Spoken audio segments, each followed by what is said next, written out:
Unless you can get acid, and then maybe do it. Maybe try it. I've never had it. I've never tried I it. would never fucking recommend, and I'm not even just saying this, I would never fucking recommend that someone do it if they're underage, and also if you feel like it's not right for you.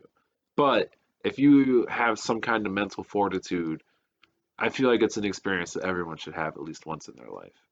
Because I don't care what you say, it does open your mind up a little bit in different ways. Yeah, but have you ever done DMT? No, but I really want to. Not a sponsor. I would have to watch all three movies again just to fucking see that. Yeah, because if you just started watching that one, like it doesn't. No, you gotta have have all of it. the whole build up. Yeah, no, that was my big takeaway from watching it again. Oh damn! I'm letting my cigarette burn away. Shit. Ay, Dios mío. Ay, Dios mío, holy frijoles. Holy beans. I always hated the fucking saying "cool beans." Those cool beans, man. No, it's not. It's fucking not cool. See, I never had a problem with that saying because I'm a fucking weirdo. And even to this day, my entire life, I buy a can of baked beans, it goes in the fridge. Baked beans out of a can, fucking cold, dude. It hits different. I'm gonna hit you with something. Did you just? I'm gonna hit you with something right now, though. I'm not big on baked beans. Don't really care about them. I'm not either, except for a can of Bushes in the fridge. Nah, like I'll never. I mean, I'd have to be a specific type of drunk, a specific type of like camping, a specific type of like, are we doing like we're homeless for the weekend bit kind of thing? Then I'll eat fucking cold beans out of the can, dude. Like I gotta be in a real specific mood for that. Well, if you're homeless, then how are you gonna refrigerate? Look, those motherfuckers are crafty, okay? I mean, yeah, There are panhandlers that make more money than I do in a week. yeah, but the fun fact about most of them is most of them are not homeless people. Yeah, they're just bored, which is a whole nother conversation, you Yeah. know? And, But that's how they get shanked. Because they move in and they're fucking tourists, man. And then the real fucking homeless people fucking stab them because they're stealing all their fucking money and shit. I'm sure there's a whole underbelly crime belt thing going on, you know? I'm sure. I'm sure there is too. So I've been gone from Florida for 10 years. Are they allowed to aggressively panhandle? So like, are they allowed to verbally ask you for money in Florida? Because in Massachusetts, you Like can have legally? yeah. I don't know. Because in Massachusetts, you can have the sign and all that, and all that's fine.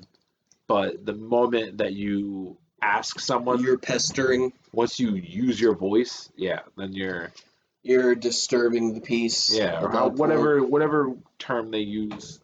I mean, probably is disturbing the peace or I'm harassment. gonna guess it's not illegal because I can't tell you how many fucking quote unquote sob stories I've heard in my life just getting fucking gas at the gas station. I actually, like a week or so ago, I was at a stoplight on the fucking intersection where Lake Weir hits fucking 200. Wow. And I'm sitting there in the middle of fucking 4-lane traffic for fucking 200, and I'm just sitting there, and then I kind of like see out of the corner of my eye, this lady fucking approaches my car, and my window's up, and I look over, and she's, you know, your typical vagrant that would approach your vehicle in the middle of Florida. And I just looked at her, and she's like, and I just waved her off. I was like, no, get out of here. Like, what are you doing? Like, I'm in the middle of doing something pretty big right now. I have to fucking drive across a fucking four-way intersection when this light turns green. I don't give a fuck about you being hungry right now. Please stop. Like, and that's happened many, many times. Most of the time, you get the I'm out of gas. That's the number one. I'm out of gas, and my fucking kids are waiting at the head. Blah blah fucking blah, and it's it. I've given before. It's not that I've never given before, because sometimes you're just in a fucking mood and you're like, yeah, man, whatever. I happen to have $1.27 in my pocket because I just bought some fucking Sour Punch straws at a Mountain Dew at the fucking gas station, some fucking weird. And you're like, whatever. But it's when I see that same motherfucker like 3 days later in the same fucking spot doing the same thing. Like I get that, and it's funny. It's funny talking to Matt about this because Matt is super like I give dudes money all the time, and I'm like, why the fuck do you do that, man? I'm like, they're just fucking, they're con artists. But he's like, I've been down and out before. I've been not to that extent, but I've been there before. And he's like, it's just my fucking pay it forward kind of thing. And I'm like, I mean, I'm not gonna fucking sweat your technique, dude. I'm not gonna shit on you. I'm like, but I don't know. I think you gotta kind of reach a limit with yourself. Give a little here, take a little for yourself here. It's the karma thing. It balances itself out. Not that I really believe in karma.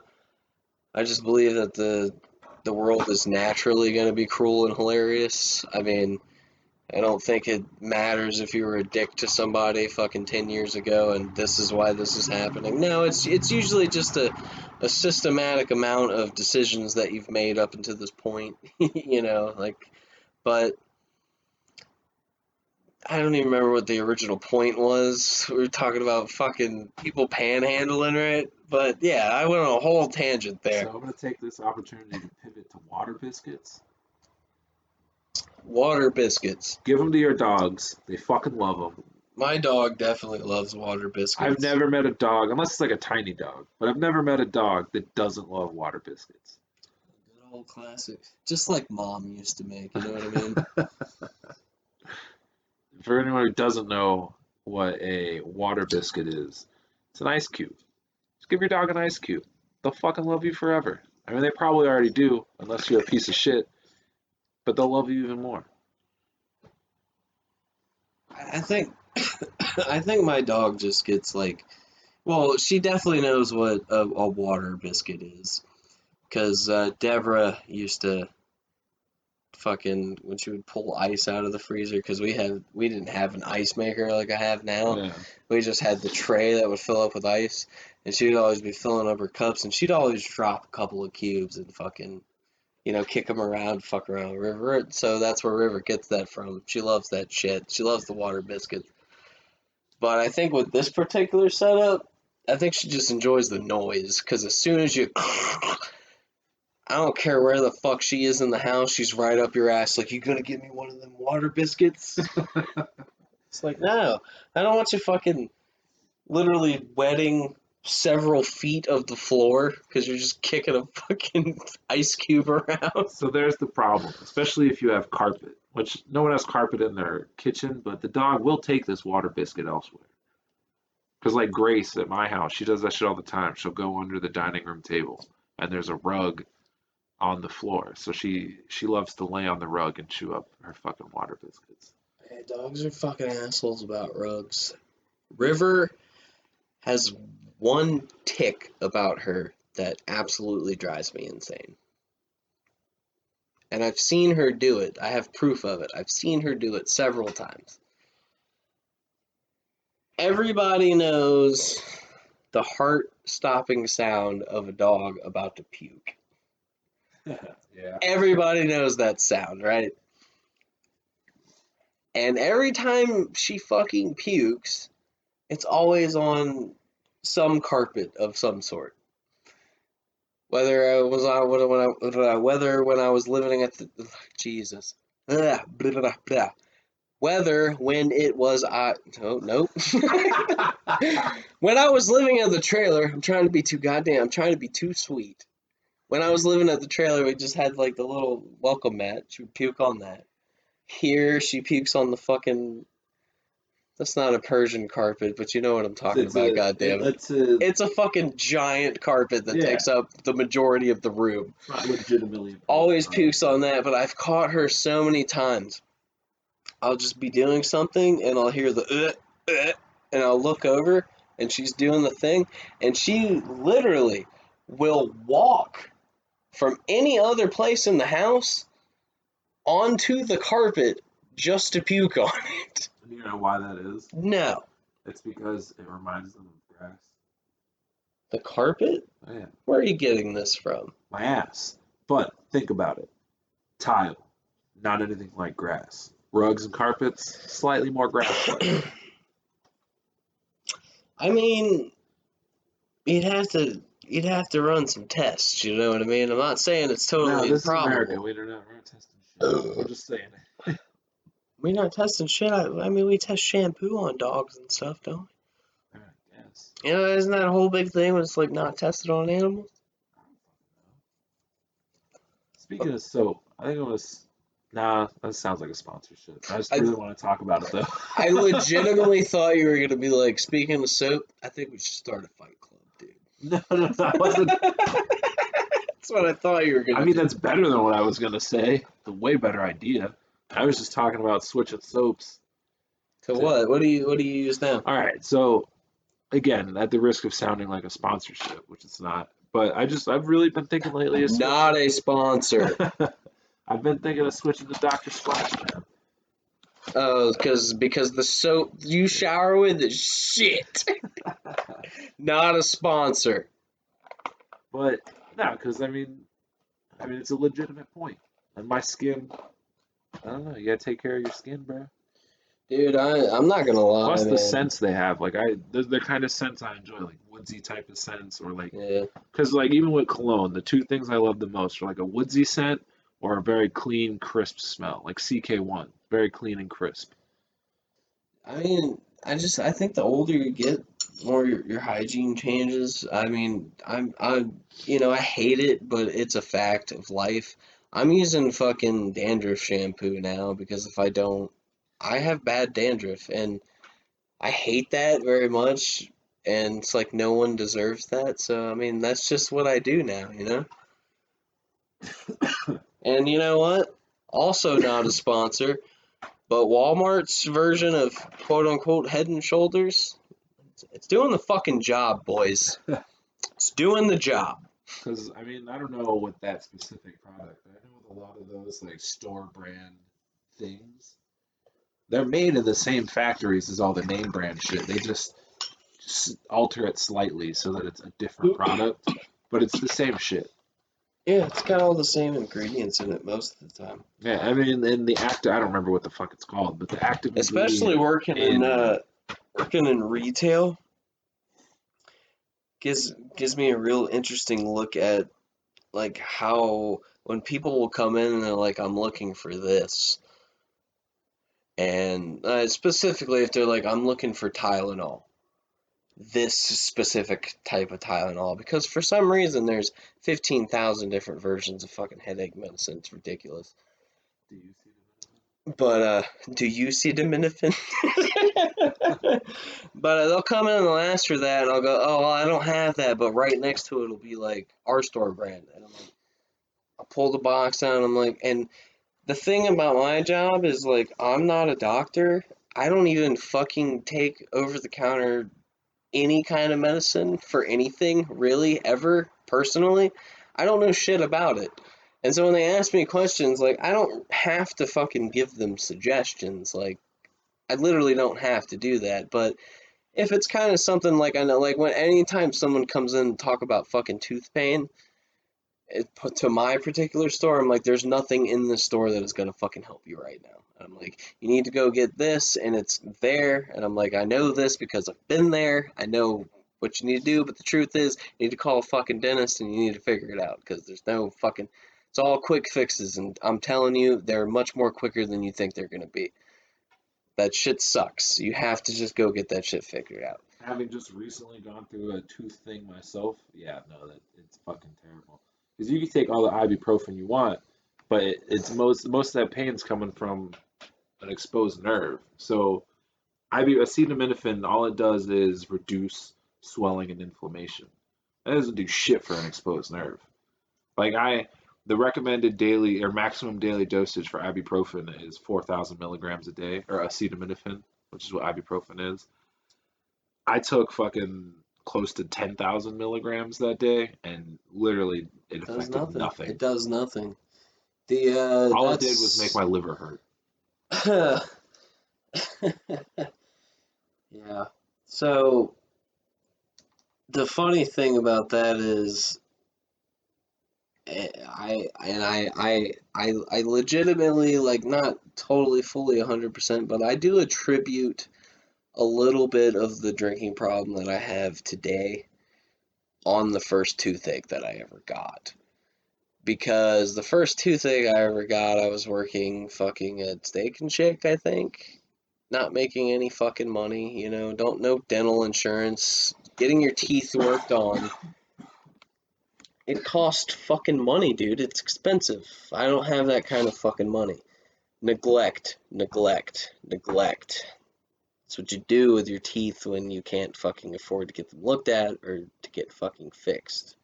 You just neglect them, and they get fucking worse. So, anyways, I neglect. It fucking starts hurting, dude. And for anybody who's never actually experienced a real deal fucking exposed nerve toothache, I'm telling you, it fucking is just the worst. It sucks, dude. You can't focus on anything because all you can focus on is that. The only pain I've ever felt that was worse than the toothache was the kidney stones. I have never had a kidney stone, but I have heard that those are not fucking that great. But the thing is the toothache, it's more of like a sharp, like, like you said, like you can't think. The kidney stone isn't quite like that, but it will put your ass down. Like the kidney stone made me cry. The tooth, like I never, it drove me insane, but I was never to the point where like I was in so much pain that I'm gonna cry. No, kidney stone made me a bitch. So I'm dealing with tooth pain now. And I'm fucking working tooth pain. I'm coming home tooth pain. And I'm fucking drinking a lot. And after like a couple of days of like coming home and fucking drinking and getting hammered and passing out, that was the key. I could pass out. I could go to sleep. I could fucking sleep. Yeah, that was my problem. I had the toothache for 2 days. I slept maybe 2 hours that total time. Mm-hmm. It is ridiculous. It's the worst, dude. And then so I'm like, holy shit. I'm like, my tooth fucking sucks all fucking day.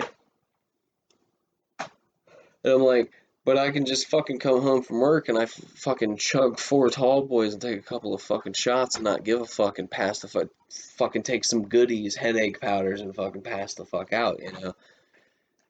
And I did that for like a little bit, and then the tooth stopped hurting.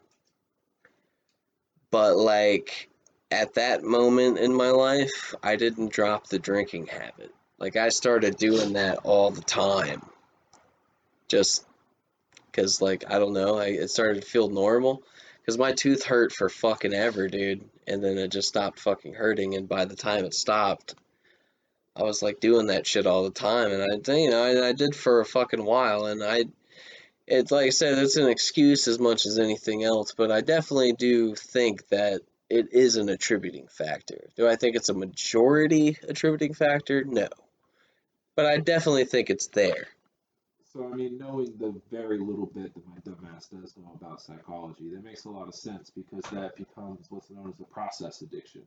So, it's the routine of doing something. That's like the same thing with cigarette smokers. Like they say that after was it 7 days, the nicotine addiction is broken, but the process addiction of smoking the cigarette and what it means to do that, like it releases different chemicals in your brain that are like Mm. mental rewards for doing this action. So that it makes a lot of sense. So the drinking just becomes the process, and then the reason you started the process doesn't matter anymore. It's just the process. And then you add on top of that the fact that it's alcohol, which is an addictive chemical. Then, it's just recipe for stealing a bottle of Fireball from your friend that you just met that night.